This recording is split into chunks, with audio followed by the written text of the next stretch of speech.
आज हम पिछले वीडियो से आगे 3 बुनियादी प्रश्नों हम कौन हैं, कहाँ से आए और कहाँ जाएँगे कि वो को और समझने की कोशिश करेंगे कि वे क्यों महत्वपूर्ण हैं और किस प्रकार से इस प्रकार के बुनियादी प्रश्नों ने मानवीय विचारों को दिशा देने में और उनके विकास में महत्वपूर्ण भूमिका निभाई।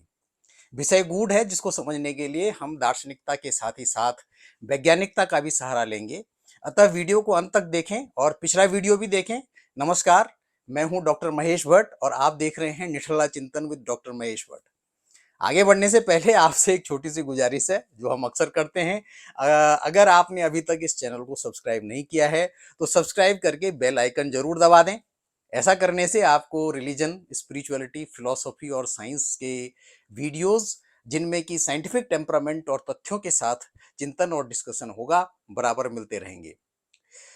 तो हमारे इन 3 महत्वपूर्ण प्रश्नों जिनका ज़िक्र हमने पिछले वीडियो में भी किया था, हम कौन हैं, कहाँ से आए और कहाँ जाएँगे, की असली वजह हमारा विकसित दिमाग ही है।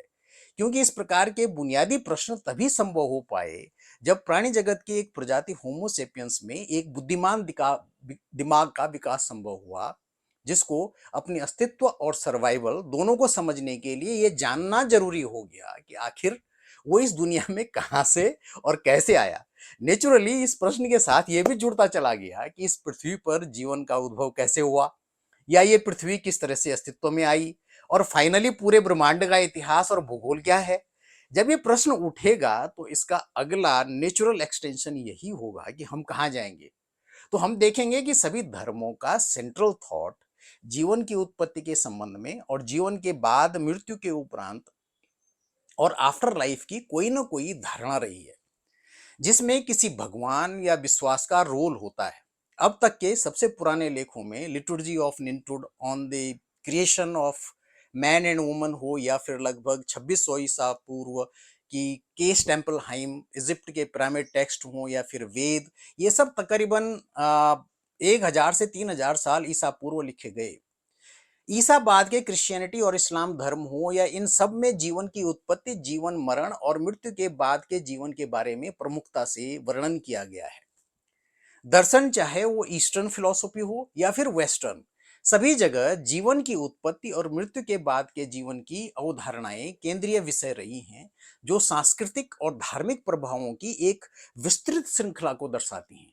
सबसे पुराने धार्मिक और दार्शनिक परंपराओं में से एक हिंदू धर्म के अनुसार ब्रह्मांड सृजन, संरक्षण और विनाश के चक्रों से गुजरता है। यह पुनर्जन्म में विश्वास रखता है, जिसमें आत्मा पिछले कार्यों से संचित कर्म के आधार पर जन्म और पुनर्जन्म के एक चक्र से गुजरती है। बौद्ध धर्म आश्रित उत्पत्ति की अवधारणा के माध्यम से जीवन की उत्पत्ति और अस्तित्व की प्रकृति के सवाल को संबोधित करता है और पुनर्जन्म के बजाय पुनर्जन्म की अवधारणा को प्रस्तुत करता है। पश्चिमी दार्शनिकों जैसे कि थेल्स, एनेक्सीमेंडर, एनेक्सीमेंस, प्लेटो, अरस्तु आदि ने ब्रह्मांड और जीवन की उत्पत्ति के बारे में विभिन्न प्राकृतिक सिद्धांतों का प्रस्ताव रखा। इसी के साथ आफ्टर लाइफ के संबंध में भी पश्चिमी दर्शन विविध प्रकार के विचार प्रकट करता आया है। 15वीं शताब्दी में साइंटिफिक रिवॉल्यूशन के बाद विज्ञान की अनेक खोजों और डार्विन की थ्योरी ऑफ इवोल्यूशन ने इस प्रश्न को कि हम कहाँ से आए एक नया मोड़ दिया, और जेनेटिक्स, फॉसिल स्टडीज और बायोलॉजिकल नॉलेज की बदौलत हम आज एक मॉडर्न इवोल्यूशनरी थ्योरी के साथ इस प्रश्न का उत्तर देने में काफी हद तक सक्षम हो पाए हैं। इसी के साथ फिजिक्स और केमिस्ट्री के विभिन्न सिद्धांतों के बल पर यह जानने की जुगत में लगे हुए हैं कि हमारी पृथ्वी और ब्रह्मांड कैसे उत्पन्न हुए, क्योंकि हमारे प्रश्न की कि हम कहां से आए का एक्सटेंशन बहुत बृहद है, और ये हमको पृथ्वी और यूनिवर्स की उत्पत्ति से लेकर परमाणुओं के ओरिजिन तक ले जाता है। लेकिन दूसरा प्रश्न, हम कहां जाएंगे, पहले प्रश्न से अधिक नहीं तो कम जटिल भी नहीं है। बायोलॉजी और साइंस जहां हमको ये इंगित करती हैं कि हम भी कुछ नए प्रकार की प्रजाति में इवॉल्व हो जाएंगे, वहीं पर ये हमारे अस्तित्व और सर्वाइवल का प्रश्न भी है। बात यहां तक पहुंच जाती है कि यदि पृथ्वी समाप्त हो जाएगी या रहने लायक नहीं रहेगी, तो ऐसे में स्पीसीज होमो सेपियंस क्या करेगी, कहाँ जाएगी। तो हम दूसरे ग्रहों की तरफ देखते हैं कि हम कहाँ पर अपना आशियाना बना सकते हैं। तो प्रयास जारी हैं, आप देख ही रहे हैं। स्पेस ट्रेवल अब हकीकत बनता जा रहा है। मृत्यु हमारे इस दूसरे प्रश्न का सबसे सीधा सीधा उत्तर है।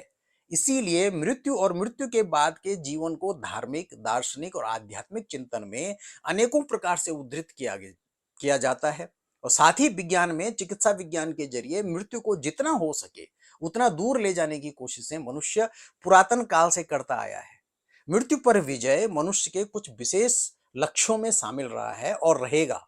इन दो प्रश्नों के साथ तीसरा तीसरा प्रश्न कि मैं कौन हूं, इसका संबंध जहां एक और व्यक्तिगत आइडेंटिटी से है, वहीं पर इसके बृहद दार्शनिक और आध्यात्मिक रेमिफिकेशन हैं, जो हमारी बायोलॉजी, जेनेटिक्स, परिवार, इतिहास, वातावरण, सामाजिकता, सांस्कृतिक और मानवता के विभिन्न आयामों को छूते हैं।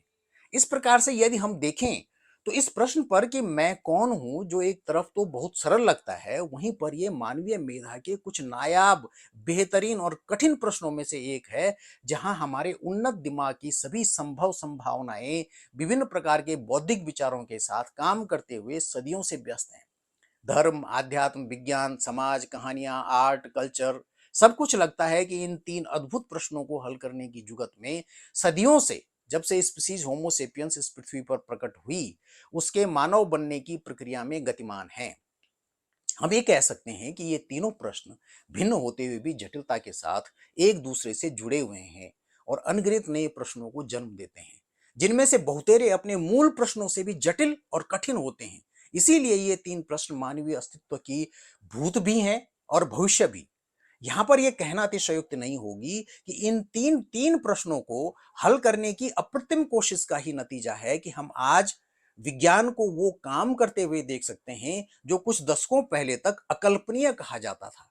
आज जो भी हमारे सामने है, चाहे वो भला हो, जैसे कि आज की जीवन शैली, मेडिसिन, बढ़ती लाइफ एक्सपेक्टेंसी, कम्युनिकेशन और ट्रांसपोर्ट के साधन, या फिर डरावना और मानवता के अस्तित्व के लिए खतरा, जैसे climate change, artificial intelligence, atomic weapons, biotechnology, सबके सब इन तीन प्रश्नों के पीछे पड़े हुए मानवीय दिमाग के बाई प्रोडक्ट्स हैं।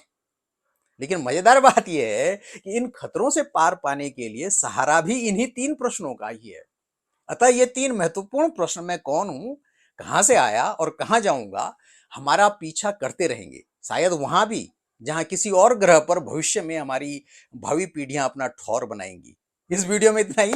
इस वीडियो को लाइक करें, शेयर करें और हाँ, चैनल को सब्सक्राइब करके बेल आइकन पर क्लिक जरूर करें, ये हम आपसे बार बार गुजारिश करते हैं। स्वस्थ रहें, मस्त रहें और देखते रहें निठल्ला चिंतन विद डॉक्टर महेश भट्ट। नमस्कार।